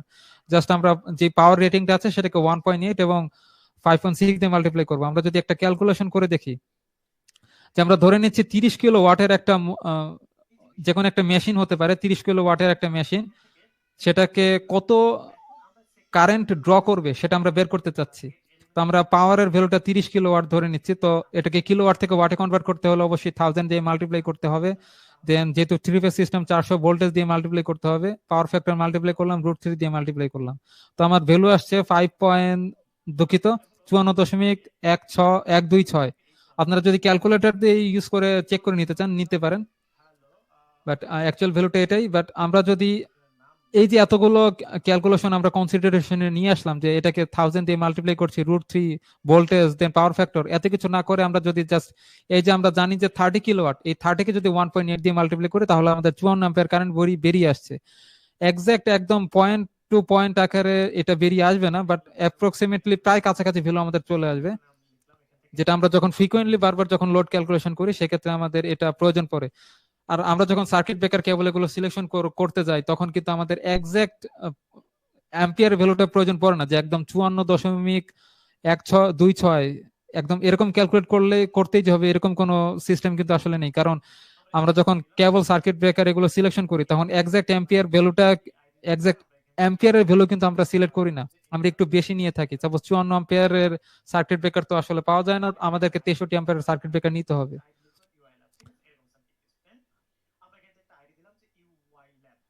তো আমরা যদি এই কারেন্ট ক্যালকুলেটিং থেকে আমরা যদি একটু দেখে নিতে চাই যে কিভাবে সার্কিট ব্রেকার সিলেকশন করতে হয়, তো আমরা যদি সার্কিট ব্রেকার সিলেক্ট করি, তাহলে এখান থেকে লোড ক্যালকুলেশন করলাম বা কারেন্টটা বের করলাম 54 অ্যাম্পিয়ার। বাট এক্ষেত্রে আমাদের সেফটি ফ্যাক্টরের কিছু ভ্যালু আমাদের আছে, যেগুলো নিয়ে আমরা আজকে আলোচনা করব না, আমাদের সামনে নিয়ে বিস্তারিত আলোচনা আছে। তো আমরা যদি একটু জাস্ট ধরে নিই যে আমরা এই মেশিনটার জন্য যদি সার্কিট ব্রেকার সিলেকশন করি, যেখানে আমাদের 54 অ্যাম্পিয়ার সার্কিট ব্রেক, 54 অ্যাম্পিয়ারের একটি কারেন্ট ক্যালকুলেট করে আমরা বের করছি, এটার জন্য যদি সার্কিট ব্রেকার সিলেক্ট করতে যাই, তাহলে অবশ্যই আমরা 63 অ্যাম্পিয়ারের সার্কিট ব্রেকার সিলেক্ট করতে হবে। এখানে আমরা কিছু অ্যাভেলেবেল সার্কিট ব্রেকারের লিস্ট দেখতে পাচ্ছি, যেটা হচ্ছে এবি ব্র্যান্ডের সার্কিট ব্রেকার। যে আমরা এক্সাক্ট 54 অ্যাম্পিয়ারের সার্কিট ব্রেকারে যে বাজারে পেয়ে যাবো সেরকম না, বাজারে বা মার্কেটে যেই রেটিং এর সার্কিট ব্রেকার গুলো পাওয়া যায়, সেগুলো হচ্ছে 6, 10, 16, 20, 25, 32, 40, 50 এবং 63। বিভিন্ন ব্র্যান্ডের বিভিন্ন সার্কিট ব্রেকার থাকে, বাট এই ব্র্যান্ডের জন্য জাস্ট এই লিস্ট গুলো অ্যাভেলেবেল আছে। তো সেক্ষেত্রে আমরা 63 অ্যাম্পিয়ারের সার্কিট ব্রেকার সিলেক্ট করব। দেন এখান থেকে আমরা যদি কেবল সিলেকশন করতে চাই, তাহলে আমাদের কারেন্টের ভ্যালু আসছে 54 অ্যাম্পিয়ার, সেটা আমাদের মাথায় আছে। তো এখানে আমরা কেবলের বেশ কিছু স্পেসিফিকেশন দেখতে পাচ্ছি। তো কেবল সংক্রান্ত আমাদের একটা ডেডিকেটেড ক্লাস আছে, যে এই ক্লাসে আমরা শুধু কেবল নিয়ে আলোচনা করব। এখানে আমরা সবকিছু এক্সপ্লেন করছি না, এখানে আমরা যে দুইটা জিনিস জানার ট্রাই করব, সেটা হচ্ছে আমাদের কারেন্টের রেটিং দেখে আমাদের কারেন্টের কেবলের ক্রস সেকশনাল ভিউ সিলেক্ট করা বা ক্রস সেকশনটা সিলেক্ট করা। এখানে আমরা দেখতে পাচ্ছি কেবলের ক্রস সেকশন এরিয়া, অর্থাৎ 1.5 মিলিমিটার স্কোয়ার এখানে ওয়ান দিয়ে মিন করা হচ্ছে এটা কি সিঙ্গেল কোর নাকি মাল্টি কোর, সবগুলো সিঙ্গেল কোর মাল্টি কোর কেবল কি বা আর এম কেবল আর ই কেবল কি সেগুলো সম্পর্কে আমাদের বিস্তারিত ক্লাস আছে। বাট আমরা আজকে জাস্ট দেখবো যে শুধুমাত্র অ্যাম্পিয়ার রেটিং থেকে কিভাবে আমরা ক্রস সেকশনাল এরিয়ার মাধ্যমে কেবল সিলেক্ট করব। অর্থাৎ এখানে আমরা কেবলের কিছু ক্রস সেকশনাল এরিয়া দেখা যাচ্ছে, তো আমরা যেহেতু ক্যালকুলেট করে দেখতে পেয়েছি যে আমাদের কারেন্ট হচ্ছে 54 আম্পিয়ার, তো সেক্ষেত্রে 54 আম্পিয়ারের জন্য আমরা যদি কপার কেবল সিলেক্ট করি, আমরা সিলেকশন করবো অবশ্যই 35°C। এখানে ডিফারেন্ট টেম্পারেচারে আমাদের কারেন্টের ভ্যালুগুলো দেখা যাচ্ছে। তো কারেন্ট কেবলের মধ্যে দিয়ে যখন কারেন্ট ফ্লো করে তখন কেবল গরম হওয়ার পসিবিলিটি থাকে, তো সেক্ষেত্রে আমরা বেশি টেম্পারেচারটাই এখানে কনসিডারেশনে রাখবো। 35°C এর কেবল রেটিং যদি আমরা দেখা ট্রাই করি, আমাদের 50 আম্পিয়ারের কারেন্ট আছে, তো এটা আমরা অবশ্যই নিব না, আমরা এক ধাপ বেশি নিব প্রয়োজন পড়লে। 54 আম্পিয়ারের কারেন্ট 50 আম্পিয়ার রেটিং এর এই কেবল দিয়ে আমাদের ফ্লো করতে পারবে না। তো আমরা যদি 69 আম্পিয়ারের এই কেবলটা সিলেক্ট করি, দেখতে পাচ্ছি 69 আম্পিয়ারের কারেন্ট ফ্লো হবে একটা কেবলের, যেটার ক্রস সেকশনাল এরিয়া হচ্ছে 10 মিলিমিটার স্কোয়ার। অর্থাৎ আমরা কেবল সিলেকশনের ক্ষেত্রে আমরা যেহেতু জানি যে আমাদের 54 আম্পিয়ার কারেন্ট ফ্লো করতে হবে, সেক্ষেত্রে আমরা 69 আম্পিয়ার রেটিং এর কেবল সিলেকশন করব, যেটার ক্রস সেকশনাল এরিয়া হচ্ছে 10 মিলিমিটার স্কোয়ার। অর্থাৎ আমি যদি আরেকটু স্পেসিফিক্যালি বলি, আমাদের এই কেবলের ক্রস সেকশনাল এরিয়া যত বৃদ্ধি পাবে আমাদের কেবলের কারেন্ট রেটিং তত বৃদ্ধি পাবে। অর্থাৎ আমরা জানি যে কেবলের ক্রস সেকশনাল এরিয়া যত বড় হয় তার মধ্যে রেজিস্টিভিটি তত কমে যায়, তত বেশি কারেন্ট সেখান দিয়ে ফ্লো হতে পারে। তো অবশ্যই কারেন্ট রেটিং এর সঙ্গে আমাদের এই ক্রস সেকশনাল এরিয়াটার হচ্ছে আমাদের মেইন ক্রাইটেরিয়া। তো সেক্ষেত্রে আমরা কারেন্ট রেটিং দেখে জাস্ট কোন একটা যে ব্র্যান্ডের কেবল আমরা সিলেক্ট করব সেই ব্র্যান্ডের একটা লিস্ট আমরা নিয়ে নিব, এবং সেখান থেকে এই লিস্ট থেকে আমরা কারেন্ট রেটিং দেখে আমরা এই কেবলটা সিলেক্ট করব। আশা করছি আপনারা অনেক অংশেই ক্লিয়ার হয়ে গেছেন। তো এখানে যদিও আরো বেশ কিছু আলোচনা ছিল, সেফটি ফ্যাক্টর ক্যালকুলেশন এই সবকিছু, বাট এগুলো আজকে এই সবকিছু আলোচনা করে আজকের একই ক্লাস, জাস্ট একটা ক্লাসে সবকিছু আলোচনা করে আমরা ক্লাসটা কমপ্লিকেটেড করতে চাচ্ছি না। তো এখানে আমাদের বিএনবিসি থেকে তো সব গাইডলাইন দেওয়া আছে যে আমাদের সেফটি ফ্যাক্টর কত হবে, এগুলো সম্পর্কে সামনে বিস্তারিত ক্লাস থাকবে। বাট আমরা আমাদের ক্লাসেই ফিরে আসি। বাট ক্লাসে ফেরার পূর্বে আমরা একটু আপনাদেরকে দেখাতে চাচ্ছি যে আমরা যে লাইটিং সিস্টেম এগুলো আসলে আমরা কিভাবে ক্যালকুলেট করব। আমরা যদি এগুলো ক্যালকুলেশনের ক্ষেত্রে আমরা কিন্তু এক্সেল ফাইল ইউজ করব। সামনে আমরা যদি এক্সেল ফাইলগুলো আপনাদেরকে দেখানোর ট্রাই করি, এখানে আমাদের কিছু এক্সেল ফাইল আছে। সাপোজ এটা হচ্ছে আমাদের কারেন্ট ক্যালকুলেটিং এর ক্ষেত্রে আমরা যদি লাইটিং সিস্টেম ডিজাইনের এক্সেল শিটটা এখানে ওপেন করি, তো এখানে আমরা দেখতে পাচ্ছি এখানে কিন্তু লাইটিং সিস্টেম ক্যালকুলেশনের ফর্মুলাটা এখানে দেওয়া আছে, এবং এখান থেকে আমরা ডিফারেন্ট রুমের জন্য এক একটা রুমে কত লাক্স আমাদের লাইটের প্রয়োজন সেই ভ্যালুগুলো আমরা বিএনবিসি থেকে কালেক্ট করে এখানে বসিয়েছি। দেন আমরা রুমের লেন্থ এবং ওয়াইড এখানে বসিয়ে মেজার করে এখানে বসে আমরা এরিয়াটা বের করেছি, দেন রুমের হাইট বের করেছি। দেন আমাদের আরো কিছু ক্যালকুলেশনের বিষয় আছে, সেটা হচ্ছে মাউন্টিং হাইট এবং রুম ইন্ডেক্স ক্যালকুলেশন। তো এগুলো দেখে আপনাদের কাছে কমপ্লিকেটেড মনে, যদি প্রথমবারের মতো দেখে থাকেন কমপ্লিকেটেড মনে হতে পারে, বাট এগুলো একদম ইজি। আপাতত আমরা যেই টপিকগুলো নিয়ে আলোচনা করেছি সেগুলো যেমন ইজি, আপনাদের কাছে আশা করছি ইজি লেগেছে। তো এই সবগুলো আমাদের অবশ্যই খুব ইজিলি আমরা ক্যালকুলেট করে ফেলবো। এখান থেকে জাস্ট আমরা এরকম একটা এক্সেল শিট ক্রিয়েট করে আমরা জাস্ট লোডের ভ্যালুগুলো এখানে বসাবো। জাস্ট রুমের ভ্যালু, রুমের যেই লেন্থ এবং ব্রেথ আছে সেগুলো এখানে ইনসার্ট করব। আমরা যেই বাল্ব ইউজ করছি সেই বাল্বের যে ওয়ার্ড গুলো আছে সেই ওয়ার্ড গুলো আমরা এখানে বসাবো, এবং তার যে লুমেন আউটপুট সেই লুমেন আউটপুট গুলো আমরা এখানে বসাবো। দেন অটোমেটিক আমাদের জাস্ট নাম্বারটা, জাস্ট কতগুলো লাইট আমাদের প্রয়োজন পড়বে সেই নাম্বার গুলো এখানে এক্সেল শিটে অটোমেটিক ক্যালকুলেট হয়ে এখানে বেরিয়ে আসবে।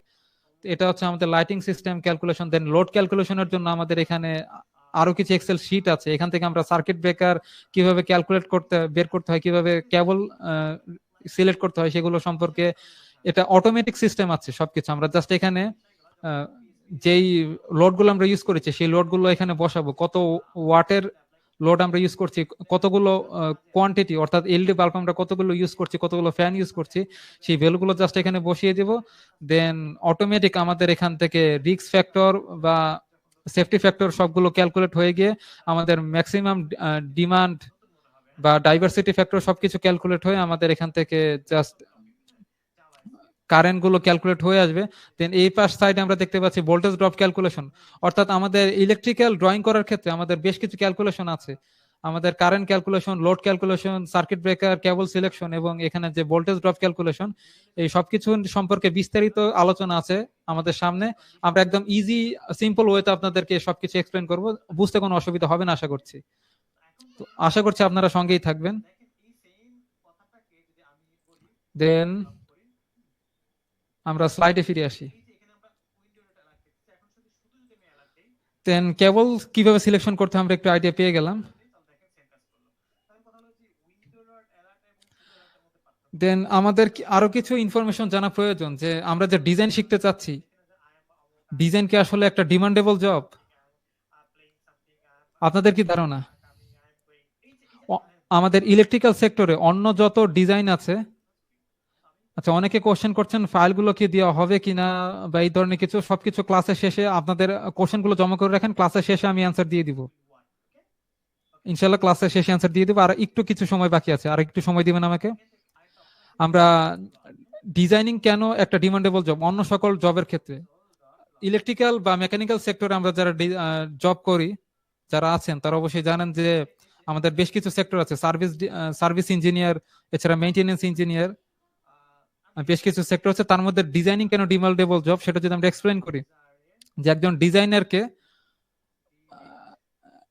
সবচেয়ে স্মার্ট এবং সম্মানজনক ডিজাইনারের যে রেসপন্সিবিলিটি গুলো থাকে সেটা স্মার্ট এবং সম্মানজনক। অর্থাৎ আপনি যদি মেইনটেনেন্স সেক্টরে কাজ করেন বা সার্ভিস সেক্টরে কাজ করেন, তাহলে এখানে শারীরিক পরিশ্রমের অনেক যেমন বিষয় আছে, তেমন ইনস্ট্রুমেন্ট গুলো জাস্ট পরিষ্কার পরিচ্ছন্ন রাখার জন্য আপনার ড্রেস আপটা অনেক সময় লেবারের ড্রেস আপের সঙ্গে মিলে যেতে পারে। আশা করছি বুঝতে পারছেন আমি কি মিন করছি। তো সেই মেইনটেনেন্স সেক্টর ওই কাজটা অনেকে পছন্দ করে থাকে না।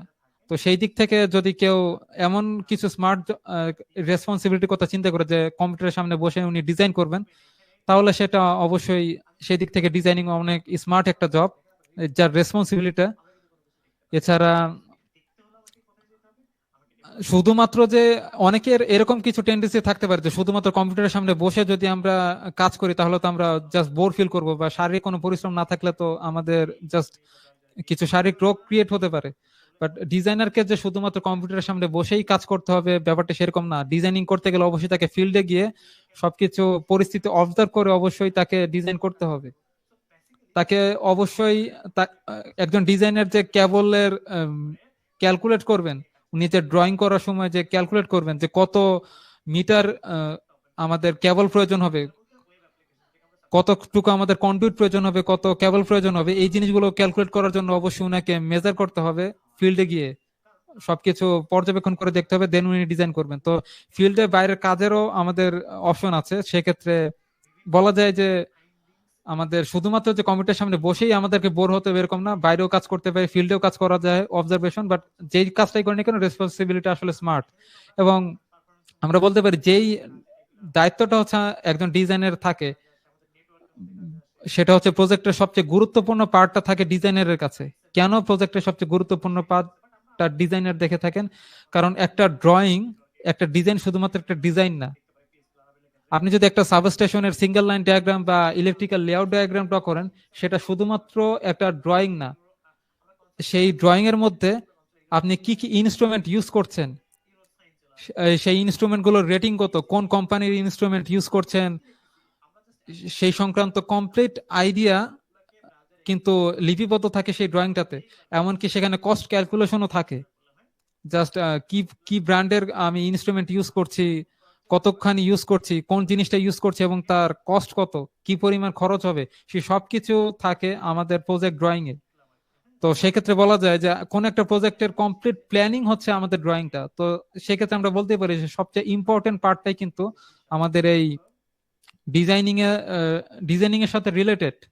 তো সেক্ষেত্রে ডিজাইনিং অবশ্যই একটা সন্তোষজনক বা স্মার্ট একটা জব। এবং স্যালারিও সন্তোষজনক যদি আপনি ভালো কোনো কোম্পানিতে জব করেন। এবং যেহেতু আপনি ড্রয়িং করছেন বলতে একটা প্রজেক্টের টোটাল প্ল্যান রেডি করছেন, তো সেক্ষেত্রে কোম্পানির যত এলিট ব্যক্তিরা আছে তাদের সঙ্গে আপনাকে কোলাবরেট করতে হবে। তো আশা করছি বুঝতেই পারছেন কেন আমি বলছি যে ডিজাইনিং ডিমান্ডেবল জব। দেন একজন ডিজাইনারের কি রোল গুলো প্লে করতে হয় সেগুলো যদি আমরা এক্সপ্লেন করি, প্রথমে অবশ্যই ডিজাইনিং এর ক্ষেত্রে আমাদেরকে কনসেপ্ট ডেভেলপ করতে হবে বা আইডিয়া জেনারেট করতে হবে। সাপোজ আমরা যদি ফ্লোর প্ল্যান ড্র করতে চাই, তাহলে অবশ্যই ক্লায়েন্ট আমাকে জাস্ট একটা এরিয়া দিয়ে দিবেন যে আমার এই 2 কাঠা জায়গা আছে, এর মধ্যে আমি একটা ফ্ল্যাট, একটা ইউনিট ডিজাইন করব, সেখানে আমাদের এতগুলো রুম থাকবে, এতগুলো কিচেন রুম থাকবে, এতগুলো বাথরুম থাকবে। তো এই ইনফরমেশনের উপর আমাকে প্রথমে আইডিয়া জেনারেট করতে হবে যে এই এরিয়ার মধ্যে আমি কিভাবে এই রুমগুলো আমি জাস্ট ক্রিয়েট করব, এই সবগুলো ক্রাইটেরিয়া কিভাবে ফুলফিল করব। তো এটা আমাকে কনসেপ্ট ডেভেলপ করতে হবে, আইডিয়া জেনারেট করতে হবে। এটা হচ্ছে আমাদের ফার্স্ট ক্লাস। দেন আমাকে টেকনিক্যাল ড্রয়িং স্টার্ট করতে হবে, মডেলিং। প্রথমে 2D ড্রয়িং করতে হবে, যদি 3D ড্রয়িং এর অপশন থাকে তাহলে 3D ড্রয়িং করতে হবে। দেন যেহেতু আমি ইতিপূর্বে এক্সপ্লেন করে এসেছি, আমাদের একটা প্রজেক্টের ক্ষেত্রে ডিফারেন্ট ডিজাইনাররা, ডিফারেন্ট ডিপার্টমেন্টের ডিজাইনাররা সেখানে কাজ করেন। তো এক এক সেক্টর এক একজন দেখবেন, তাদের সঙ্গে কোলাবরেট কমিউনিকেশন করতে হবে, আমাদেরকে টিম ওয়ার্ক ওয়াইজ কাজ করতে হবে, যেহেতু একাই আমরা স্পেশালিস্ট না। এক একটা সেক্টরে এক একজন দেখবেন। এছাড়া প্রবলেম সলভিং এবং অ্যানালাইসিস কাজ করতে হবে, অর্থাৎ বাস্তব রিয়েল লাইফে যখন আমরা ড্রয়িং করব তখন আমাদের স্ট্যান্ডার্ড মেনটেন করে ড্রয়িং করতে গেলে অবশ্যই বেশ কিছু প্রবলেম আমাদেরকে সলিউশন বের করতে হবে। এছাড়া প্রজেক্ট ম্যানেজমেন্ট, এটা তো আমরা বুঝতেই পারছি, সবকিছু ম্যানেজ করা। তো এই কাজগুলো একজন ডিজাইনার করে থাকেন। তো এই জিনিসগুলো অবশ্যই আমাদেরকে জানতে হবে। দেন আমরা যদি কিছু ক্যাড সফটওয়্যারের লিস্ট জানা ট্রাই করি, শুরুতে আমরা জানতে চাচ্ছি অটোক্যাড নিয়ে। আমরা যে ক্যাড সফটওয়্যার বলতে আমরা শুধুমাত্র অনেকেই অটোক্যাড ছাড়া অন্য কোনো সফটওয়্যার নাম জানি না, বাট এছাড়া কিন্তু অনেক ক্যাড সফটওয়্যার অ্যাভেলেবেল আছে যেগুলো দিয়ে বেশ কিছু অ্যাডভান্স 3D ড্রয়িং করা হয়। সাপোজ অটোক্যাডের পরে আমরা, এটা সবচেয়ে বেশি জনপ্রিয়, সবচেয়ে বেশি পপুলার, অটোক্যাডের পর সলিড ওয়ার্কস আছে যেখানে মেকানিক্যাল অনেক ড্রয়িং করা যায়। আমাদের ফিউশন 360 ডিগ্রি, এটা দিয়েও আমরা 3D ড্রয়িং করতে পারি। এছাড়া রাইনো একটি ক্যাড সফটওয়্যার আছে, স্কেচআপ দিয়েও আমরা অনেক ভালো ভালো ড্রয়িং করতে পারি। তো এই যে এতগুলো ক্যাড সফটওয়্যার থাকতে আমরা অটোক্যাডই কেন শিখবো? আমাদের কোনো আইডিয়া আছে যে আমাদের কাছে তো অনেক সফটওয়্যার অ্যাভেলেবেল আছে ক্যাড ডিজাইনিং এর জন্য, কেন আমাদের অটোক্যাডই শিখতে হবে? একটু রিপ্লাই করবেন চ্যাট বক্সে প্লিজ।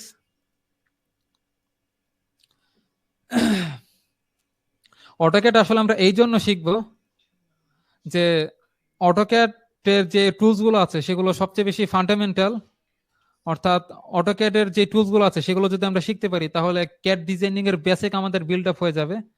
এবং অন্য যে সফটওয়্যার গুলো আছে সেই সব সফটওয়্যার গুলো কিভাবে অপারেট করতে হবে সেই আইডিয়া আমরা পেয়ে যাব। এছাড়া ইলেকট্রিক্যাল ডিজাইনের ম্যাক্সিমাম কাজে অটোক্যাড সফটওয়্যার ইউজ করে করা হয়। তো আমরা এটা শিখলে জাস্ট অনেক কোম্পানিতে আমরা কাজ করার ক্যাপাবিলিটি অর্জন করতে পারবো। এবং অন্য যে সফটওয়্যার গুলো আছে সেই সফটওয়্যার গুলো টুলস গুলো কিভাবে ইউজ করতে হবে সেগুলোর আইডিয়া আপনার এমনি পেয়ে যাবেন যদি অটোক্যাডটা ভালো মতো আয়ত্ত করতে পারেন। সেটা কিভাবে, এটার এক্সাম্পল যদি আমরা দেখি, আমরা এখানে একটা স্ক্রিনে একটা সফটওয়্যার কাজ দেখতে পাচ্ছি। আপনারা কি কেউ বলতে পারবেন যে এটা আসলে কোন সফটওয়্যার দিয়ে কাজ করা হচ্ছে?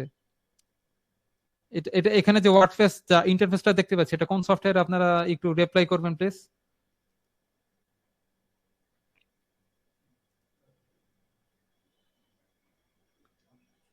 আচ্ছা, কেউ কেউ অটোক্যাড বলছেন, এটা আসলে অটোক্যাড না, অনেকেই দেখতে পাচ্ছি সঠিক রিপ্লাই দিয়েছেন, এটা হচ্ছে রেভিট। আমরা এখানে আর দেখতে পাচ্ছি এটা হচ্ছে রেভিট সফটওয়্যার।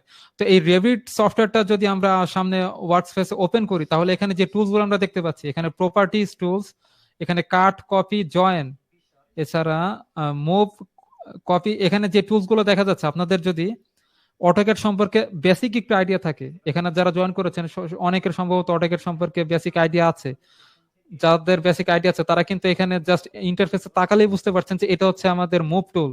অটোক্যাডে এই টুলটা জাস্ট মুভ করার জন্য ইউজ করা হয়। এটা হচ্ছে আমাদের অ্যালাইন টুল, এটা হচ্ছে অফসেট টুল, এটা হচ্ছে কপি, এটা হচ্ছে রোটেটের জন্য, অর্থাৎ এই টুলস গুলোর দিকে তাকালে এটা হচ্ছে মেজারমেন্টের জন্য। তো যাদের অটোক্যাড নিয়ে হালকা আইডিয়া আছে বা অটোক্যাড যদি আমাদের আয়ত্ত থাকে তাহলে আমরা অন্য সব সফটওয়্যার গুলো কিন্তু দেখলে বুঝতে পারবো কোনটা দিয়ে কিভাবে কাজ করতে হয়। কারণ ক্যাট ক্যাট সফটওয়্যার গুলোর যে ফাংশনালিটি সেগুলো প্রায় সেম। আমরা একটার কাজ জানলে বাকিগুলোর কাজ আমরা প্রায় শিখে যাব। এমনকি এখানে যেই অপারেশনটা আমরা দেখতে পাচ্ছি, যেখানে সেকশনাল ভিউ ক্রিয়েট করা হচ্ছে, সেকশন ক্রিয়েট করা হচ্ছে, এই সেম অপারেশনটা কিন্তু আমাদের অটোক্যাডে করতে পারি। এটাকে বলা হচ্ছে সেকশন ক্রিয়েট করা। দেন আমরা তো দেখেইছি আসলে অটোক্যাড সফটওয়্যার ইউজ করে আমরা কত ধরনের ডিজাইন করতে পারি। আমরা প্যানেল বোর্ড ড্রয়িং করতে পারি, এইচভিএসি সিস্টেম ডিজাইন করতে পারি, ডিফারেন্ট মেকানিক্যাল ডিজাইন আছে। এছাড়া অটোক্যাড সফটওয়্যার, অটোক্যাড ডিজাইনিং যদি আমরা জানতে পারি তাহলে আমাদের বেশ কিছু ফ্রিল্যান্সিং জবের অপরচুনিটি আমাদের খুলে যাবে। আমাদের যাদের ইঞ্জিনিয়ারিং ব্যাকগ্রাউন্ড, ইঞ্জিনিয়ারিং কোনো সার্টিফিকেট নেই, জাস্ট একদম বিবিএ বা অন্য কোনো ন্যাচারাল নর্মাল কোনো ব্যাকগ্রাউন্ডের স্টুডেন্ট যদি আমরা জয়েন করে থাকি, তাহলে আমরা আর্কিটেকচারাল কিছু ডিজাইন করতে পারি ফ্রিল্যান্সিং বা রিমোট জবের মাধ্যমে। কোনো সার্টিফিকেটের প্রয়োজন পড়বে না, জাস্ট আমাদেরকে স্কিল ডেভেলপ করতে হবে। তো এই ফ্রিল্যান্সিং প্রসেসটা যদি আমরা আগাতে যাই, তাহলে আমাদের যে ডিফারেন্ট জনপ্রিয় যে প্ল্যাটফর্ম গুলো আছে, আমাদের ফাইবার, আপওয়ার্ক, ফ্রিল্যান্সার সাইট, সেখানে আমাদের প্রোফাইল খুলতে হবে, আমাদেরকে সার্চ করতে হবে জবগুলো। দেন যদি আমরা জব পেয়ে যাই, সেখানে আমাদের ক্লায়েন্টের সঙ্গে আমরা বন্ডিং ক্রিয়েট করলে, এমনভাবে বন্ডিং ক্রিয়েট করবো যেন সেকেন্ড টাইম উনি আমাদেরকে কাজ দিতে আগ্রহী হয়ে ওঠেন। এভাবে আমরা গ্রোথটা অব্যাহত রাখবো, সাকসেস একদিন ইনশাল্লাহ পেয়ে যাবো। তো আমি কিন্তু ক্লাসের শেষের দিকে একটু দেখিয়ে দেবো যে কিভাবে ডিফারেন্ট ব্যাকগ্রাউন্ডের লোকজন, জাস্ট কোনো টেকনিক্যাল স্পেসিফিকেশন বা টেকনিক্যাল কোনো ব্যাকগ্রাউন্ড ছাড়াই আমরা অনেকে কিন্তু কাজ করছে আমাদের ফাইবারে। জাস্ট কিছু 2D ডিজাইন বা ফ্লোর প্ল্যান ডিজাইন বা আর্কিটেকচার কিছু ডিজাইন, টেকনিক্যাল কোনো ব্যাকগ্রাউন্ড ছাড়াই কিন্তু কাজ করে অনেকে ইনকাম করছে। সেটা আমি ক্লাসের শেষে দেখিয়ে দিব ইনশাল্লাহ। দেন আমি যেহেতু ক্লাসের শুরুতে বলেছিলাম লিঙ্কডইন প্রোফাইল খোলাটা একটু ম্যান্ডেটরি ধরে নেন। তো লিঙ্কডইন প্রোফাইলটা খোলার পর আপনাদের কি কি কাজ করতে হবে, আপনারা যদি 30 ডেজ যে মাস্টার ক্লাসে আপনারা যে অ্যাটেন্ড করছেন, আপনারা তো প্র্যাকটিস করবেন অবশ্যই, যে প্রজেক্টগুলো ড্র করবেন সেগুলো আপনারা লিঙ্কডইনে পোস্ট করবেন। কারণ সেগুলো যদি লিঙ্কডইনে পোস্ট থাকে, সেই লিঙ্কডইন পোস্ট দেখেই অনেক হায়ারিং অথরিটি আপনাদেরকে হায়ার করতে পারে। বাট সেই আপনার প্রোফাইলটা যেন তাদের কাছে প্রমোট হয়, তাদের সামনে আসে, সেই সামনে যাওয়ার জন্য আপনাদেরকে অবশ্যই নিয়মিত কিছু আপনার প্রফেশন সম্পর্কিত কিছু আর্টিকেল পোস্ট করা বেটার। বেটার না বলতে, আর্টিকেল পোস্ট করতে অবশ্যই বাধ্যতামূলক করা উচিত। কারণ আপনি যদি আর্টিকেল, আপনার প্রফেশন সংক্রান্ত যদি কোনো কিওয়ার্ড সম্বলিত কোনো আর্টিকেল যদি আপনি পোস্ট না করেন, তাহলে লিঙ্কডইনের যে এআই সিস্টেম আছে, তা সেই এআই সিস্টেম কিন্তু আপনার প্রোফাইলটা হায়ারিং অথরিটির কাছে প্রমোট করবে না সাধারণত। যদি আর্টিকেল গুলো পোস্ট করেন তাহলে দ্রুত আপনার প্রোফাইলটা প্রমোট হবে হায়ারিং অথরিটির কাছে। দেন আমাদের ক্লাসটা আসলে এখানেই শেষ, মানে টেকনিক্যাল সেশনটা শেষ, পুরোপুরি শেষ হয়নি এখনো। বাট এই যে 1 ঘন্টা, বিগত 1 ঘন্টা যে ক্লাস আমরা করলাম, আমাদের এক্সপিরিয়েন্সটা কেমন ছিল? ক্লাসটা কি আপনাদের কাছে ইউজফুল মনে হয়েছে? যদি আপনাদের কাছে ইউজফুল মনে হয়ে থাকে, হেল্পফুল মনে হয়ে থাকে, তাহলে আপনারা চ্যাট বক্সে ইউ অথবা এইচ লিখে রিপ্লাই করতে পারেন।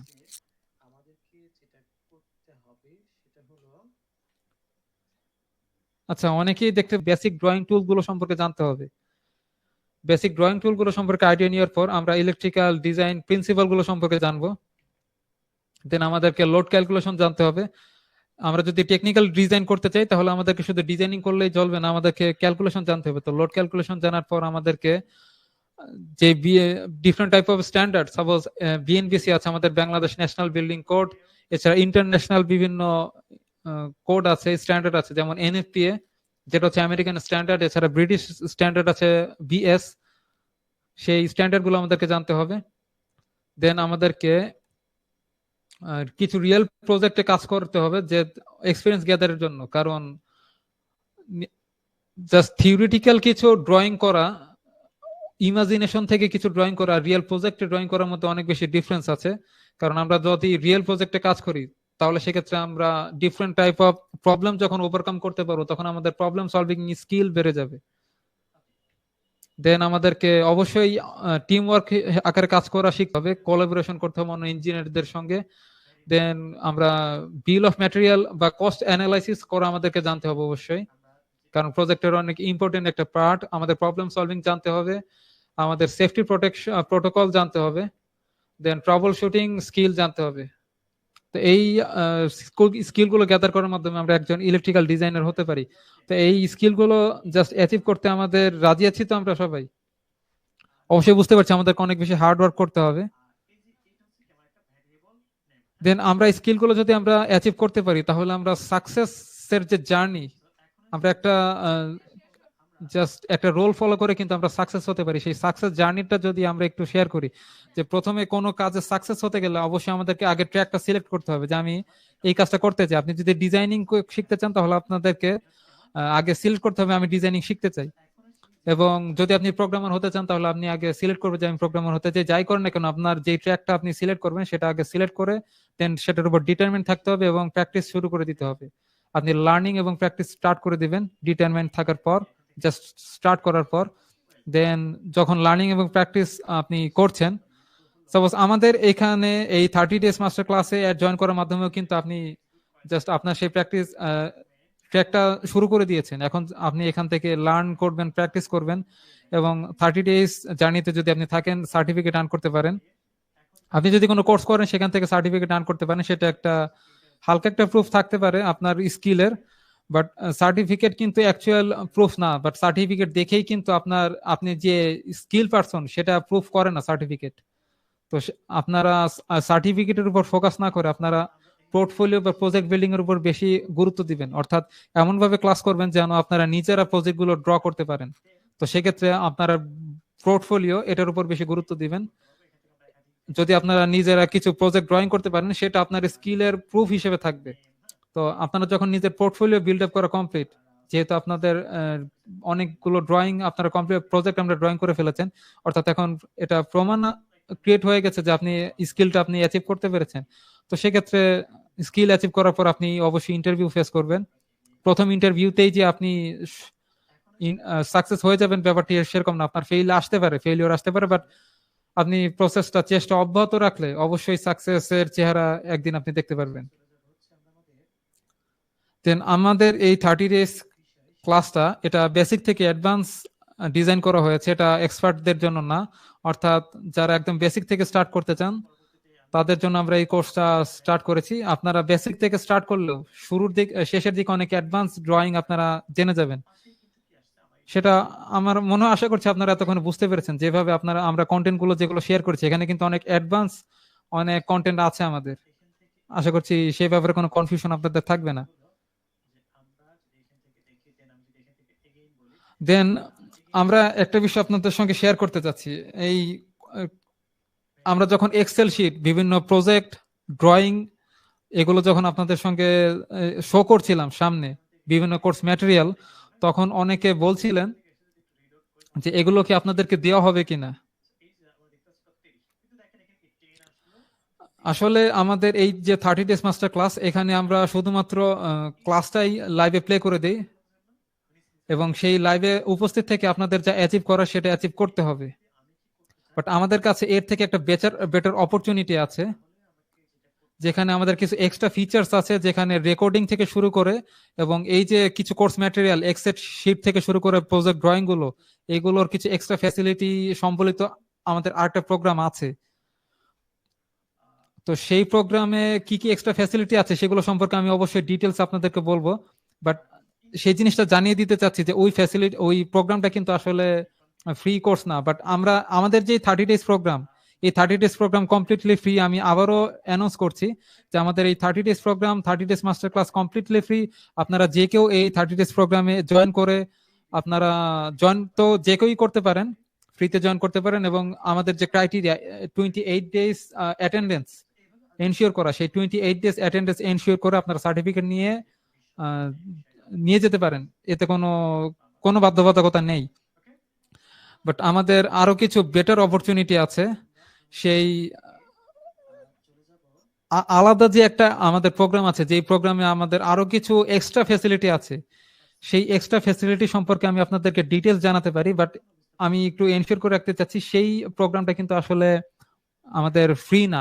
কারণ ফ্রি না থাকার কারণ হচ্ছে ওই ফ্যাসিলিটি গুলো যদি আমি আপনাদেরকে প্রোভাইড করি তাহলে উল্টা আমাদেরকে পে করতে হতে পারে। সাপোজ আমাদের যে আরেকটা যে ইন্টার্নশিপ প্রোগ্রাম আছে, আমাদের যে 30 ডেজ মাস্টার ক্লাস, এটাকে যদি আপনি ইন্টার্নশিপে কনভার্ট করতে চান তাহলে আমাদের ইন্টার্নশিপ একটা প্রোগ্রাম আছে যেখানে বেটার অপরচুনিটি আছে। সেখানে আমাদের কিছু লাইভ সেশন আছে, আমাদের সপ্তাহে 3 দিন লাইভ সেশন হবে।